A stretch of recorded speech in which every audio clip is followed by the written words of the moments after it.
today I'm going to be doing a review of Opposition by Jennifer Armentrout. It's the last book of the Lux series and it just came out today at midnight. I started at midnight and I read it and it was amazing. Stars. 5 out of 5 stars for me. I'm gonna say that straight away. I really loved it. It was a perfect way to end the series.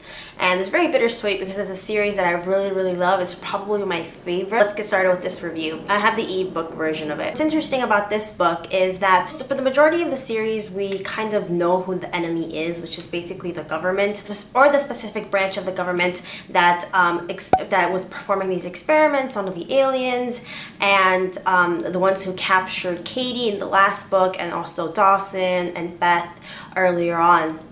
So they're kind of like the bad guys. You kind of feel for the Lux and Daemon, who's under a lot of stress trying to protect his family. But with this book, you kind of see the other side of that, why the humans were so concerned over the Lux being a threat. Because at the end of the last book, there's a new wave of Luxen that arrives. So a whole bunch of new aliens, thousands upon thousands, and what ends up happening is just chaos. The first few chapters of this book is just non-stop action, chaos, confusion, and it's really interesting because now you kind of see from both sides what it's like to be in this battle, because now you have a better picture of both sides and you can kind of better relate to both of them. The Lux, who are kind of constrained and given all these regulations because they're not human, but you also understand where the humans are coming from now because you see all the chaos that has happened because a lot of the new aliens want to take over the world. They are after world domination here. I absolutely love the book. I think it was just as good as the other ones. It has that same amount of humor,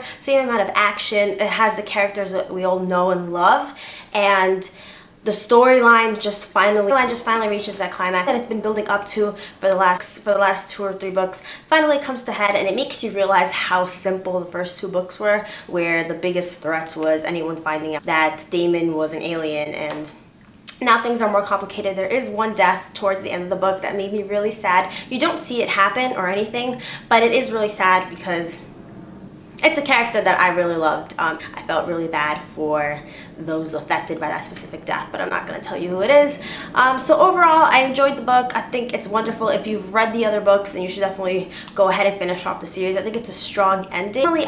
Normally the last book of any series is usually the one I tend to hate because it either ends really weirdly and abruptly, or it ends too perfectly. I have a thing against perfect endings, and Breaking Dawn comes to mind, how everything ended so perfectly with a big bow on top. This one doesn't really end like that. It's really bitter. It is bittersweet. I mean, some characters do end up finding extreme happiness at the end of the book, but there is some sacrifices that had to be made in order to get to that point.